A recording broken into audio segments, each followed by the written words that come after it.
Aloha guys, GRTV here on site at the University of Hawaii campus here, and we're also looking at the storm coming in, just the last remaining blues in the sky. You know, we're coming down with rain, and the wind is about to get real heavy from this side of the island down this side here. It's gonna hit the what's called the windward side and the north shore. It's gonna hit it real hard. I'm looking at, but I want to hit you guys with some knowledge of what I believe is the primary concept to facilitate world peace.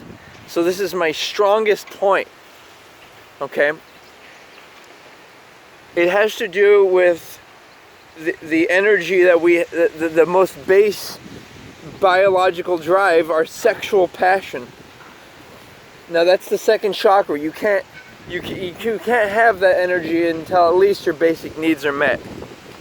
All right, first chakra, right? But then when you enter the second chakra, you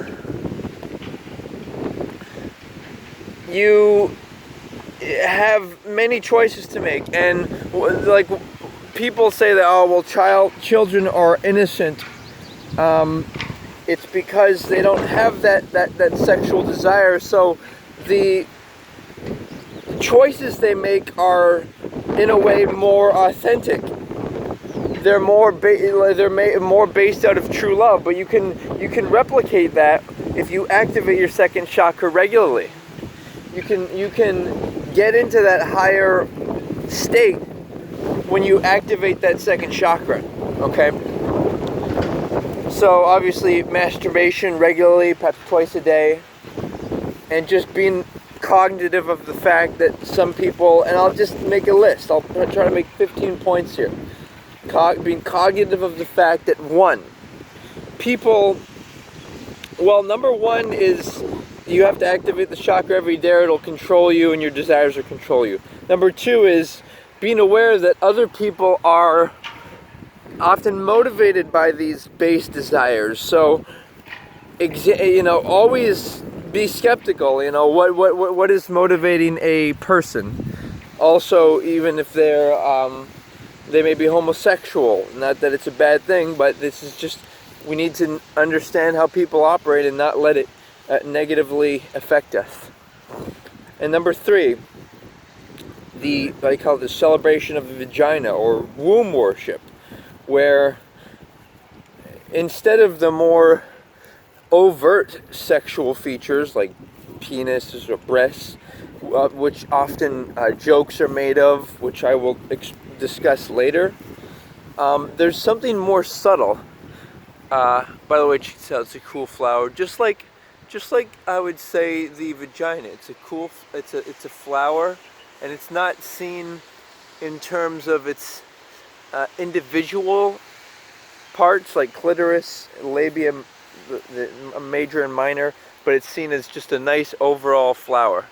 And the concept of womb worship revolves around the idea that, look at this rare flower, by the way, isn't that cool? Remember, every vagina is unique, right? And to be celebrated, just like, and you want to keep it, this is like point number 4, but then I'll backtrack to 3. Point number 4 is you want to keep it healthy. That's always the most attractive feature. Not necessarily size or appearance, but health. And the way you keep it healthy is regular olive oil throughout the day, rubbing, kneading it into the skin, kneading the muscles around the sex organs and nipples and other areas that are quote-unquote sexual features. People want to quote-unquote suck on, or it's just part of the sexual activity, right? So we need to make these features attractive. All right.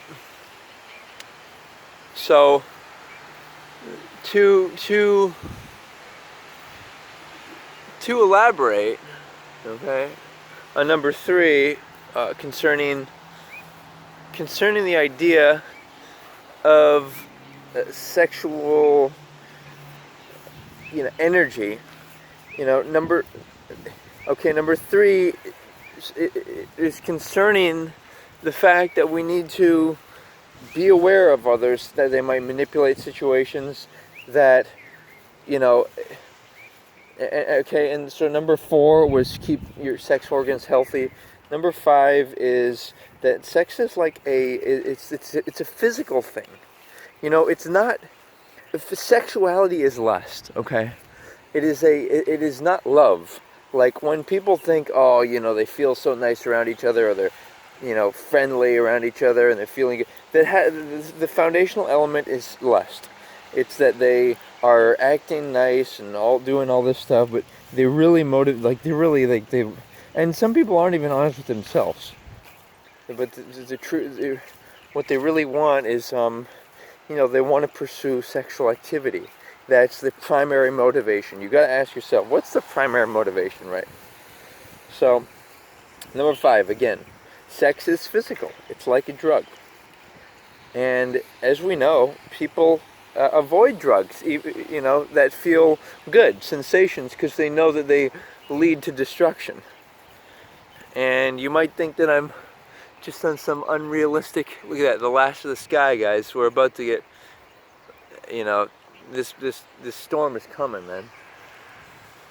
But I'm on point 2, man. I'm motherfucking got a knowledge storm about to fucking wash the earth clean and purify it.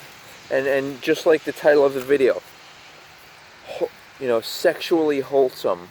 Why can't we celebrate? And I'll get into this in point number 6.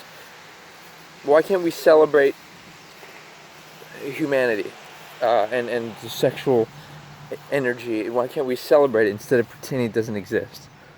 All right. So, number 5, sex is a drug, right? Don't ever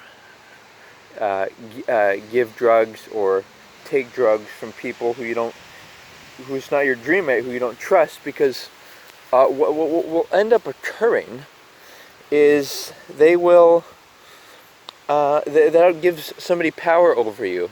Just like even sitting, and I'll get into this in point 6, even sitting around the opposite gender, it creates a distraction, a confusion. Alright? So sexual activity should be avoided. It's actually not a good thing. Check out the cool focus on that. Now remember, like I said in number 3, womb worship, it also has to do with, you want to hold not just the woman's vagina, but also her stomach area, where the womb is. You want to really celebrate that and just that human experience, okay? And remember, every woman has one. So, what's the point of wanting a woman who's not your dream mate? Just every woman has a similar vagina, and it's kind of all the same. So, I like to see things in those terms, like in terms of, well, who would you want to orally pleasure? Well, certainly not somebody you didn't truly love and wanted to pleasure. Sex is about giving. From the man's point of view, sex is about getting. This is like point 7. Sex from the man's point of view is giving energy to somebody. But let's get to point 6 first. Point 6 has to do with gender separation. You don't want to be around the opposite gender. It gives your power away. Even things like strip clubs. My idea for strip clubs is have it be where the women are all married, all the strippers, or in the instance of it's a men's strip club, have the men be all married, and they perform and show off the human body like theater, but there's no sexual tension because everyone respects the fact that they're all married. And so point number 7, I know I was going to say it was something, but I'll just keep progressing here. I want to talk about penis size and appearance and vagina size and appearance. Which are preferred. Is a big vagina good or bad, or penis, whatever. Wow, that rain is really coming, guys. Look at that. Look at that, man.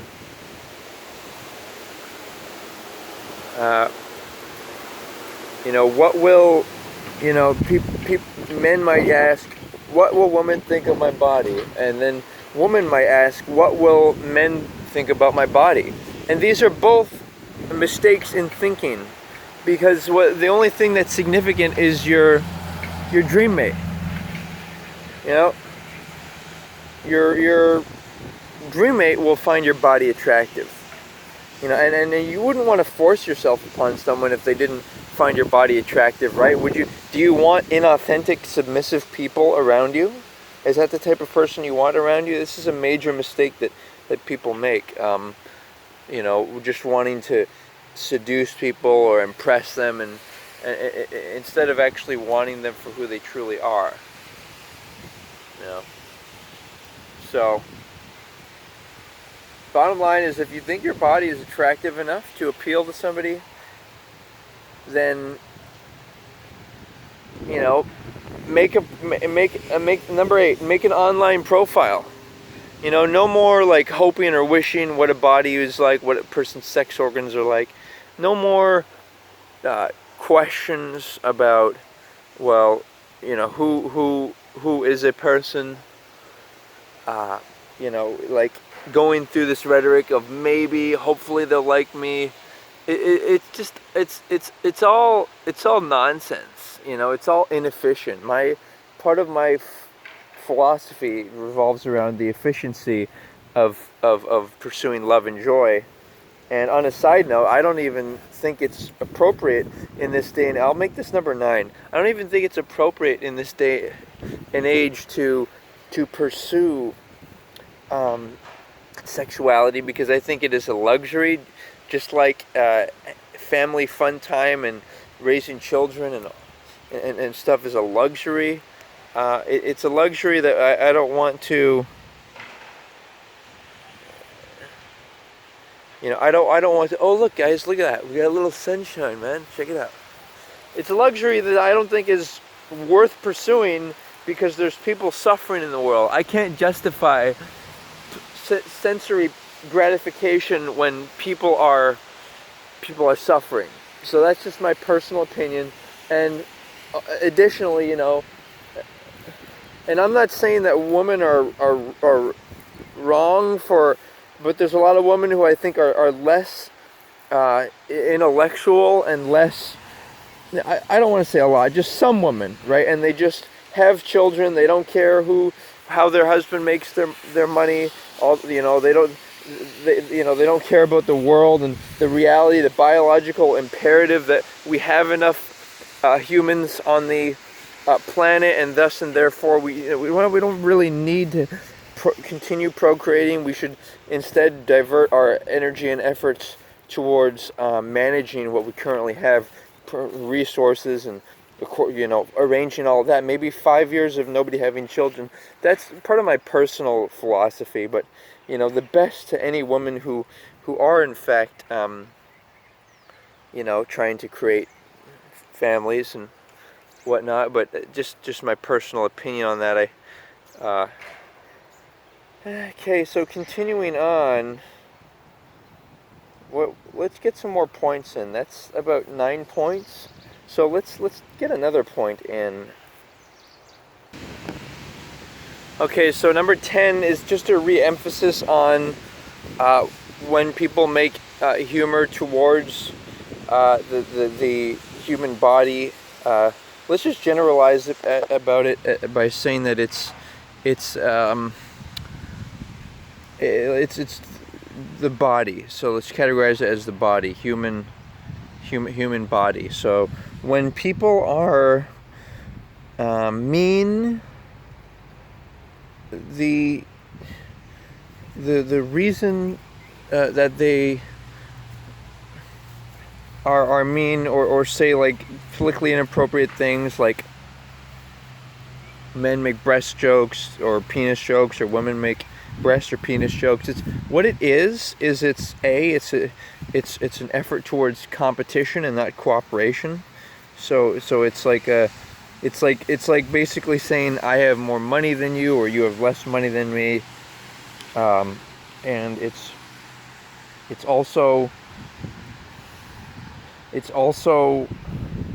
them saying more about themselves. It's them saying that, for example, a woman saying, "Oh, only bigger penises are my preference," and it's totally okay for people to want what they want in the context of it, private, the private, no pun intended, private in the privacy, but for them to make it public knowledge is, first of all, saying that sexuality is unsacred, and it's also an indication that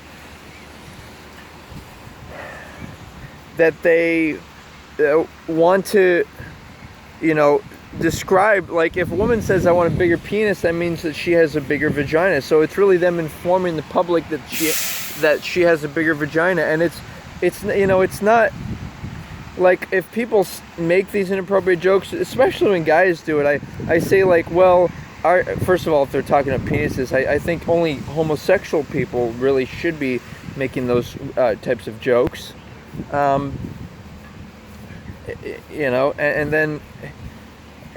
then if they're if they're talking about breasts, it's what I refer to as misogynistic, because it's really them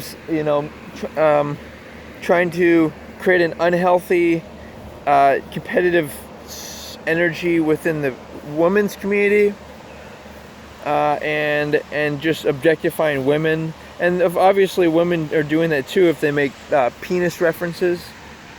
But that's the special thing about the vagina, that, like I said earlier, it's for everyone to celebrate. It's very similar in appearance across the spectrum, and so we can all kind of celebrate and get along with it. And the fact that we're all human, and it's so important to realize that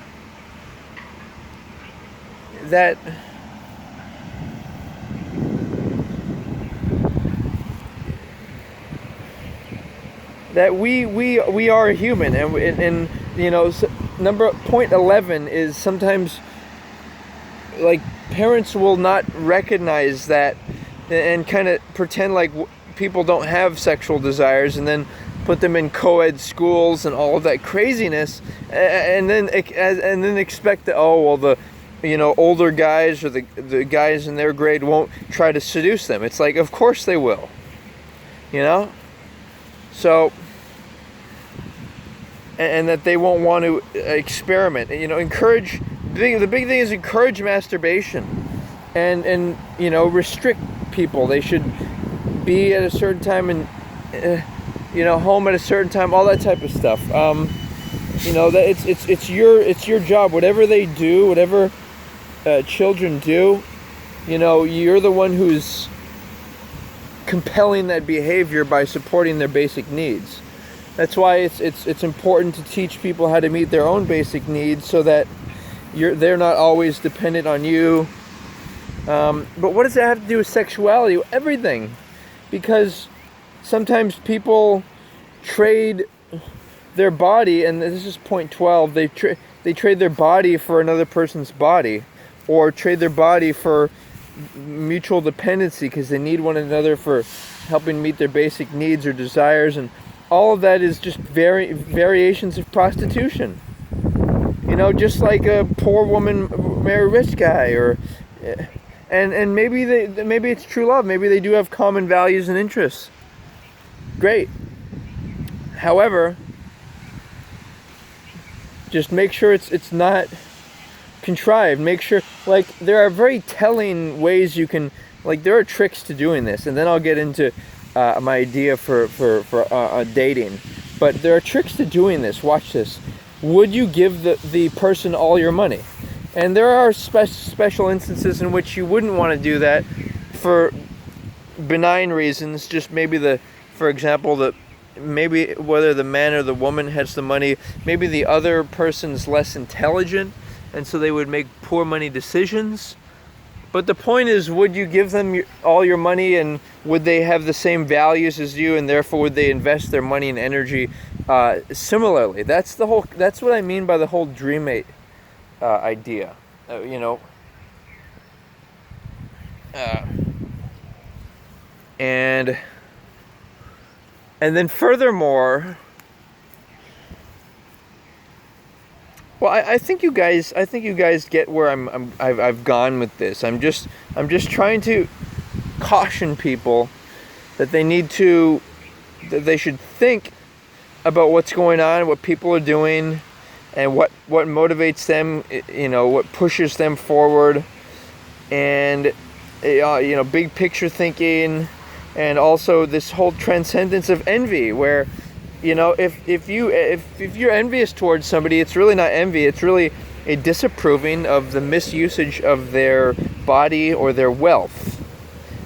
If they, for example, are an attractive and wealthy couple, and they're wholesome, respectful, and not promiscuous, then you're not going to be envious of them. You'll feel good about them, and especially considering that your future reincarnations might be their grandchildren, which is to say, if in the future, or if you, whether you're debating on whether or not you want to procreate, maybe you don't want to pass on your particular genetics, and maybe instead you could invest in somebody else's, you know. It's exciting stuff, guys. I'm glad to be here with you and break this down strong. The point being, we celebrate our sexuality, respect one another. It's only possible if you understand it, understand how you operate, how people operate, and just transcend it, realizing that these are all just monkey, hominid, bipedal creatures that we exist in, and we are the super conscious essence and energy behind all of it, and so we should act accordingly. We should not worry about perpetuating our own biology, personal, like having children necessarily, our own children. The whole world is a family. We should you know, think of it in terms of sharing knowledge with everyone, and so that we can homogenize and become just a collective of highly intelligent and communicative people who cooperate together instead of compete. You know, why would you want somebody, why would you want to, like, for example, why would you want to compete with somebody for a mate? It doesn't make any sense to me. Like, either want somebody who wants you exclusively or not. Why would you waste your time with somebody who doesn't truly want you? I mean, that's such a huge mistake that even like some of the most successful people make. You know, they want a submissive woman. How does that benefit you? Is it because they won't talk back to you? If somebody is your dream mate, then they have the same dreams as you, and you trust them. You're not worried about them like crossing you, or not worried about having to always have to make enough money and be attractive enough for them. You know, and then this whole idea of multiple partners, like, it's just an inefficient waste of time and creating bad memories. And that's why people drink alcohol, because they don't want to remember.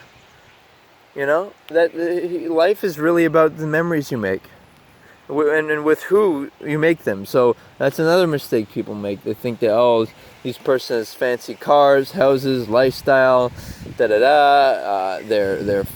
you know, whatever, attractive, and then they base it off of that and not the person's actual values. Like, are they you know, industrious? Are they, you know, kind? Are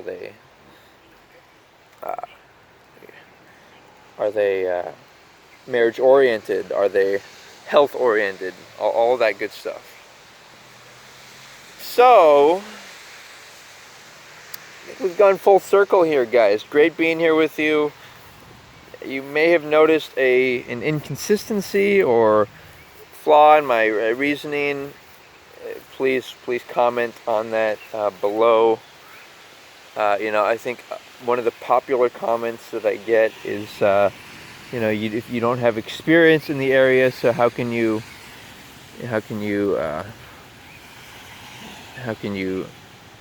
talk about it? Well, I can learn from others' mistakes, and in the interest of not repeating them and improving the collective human experience,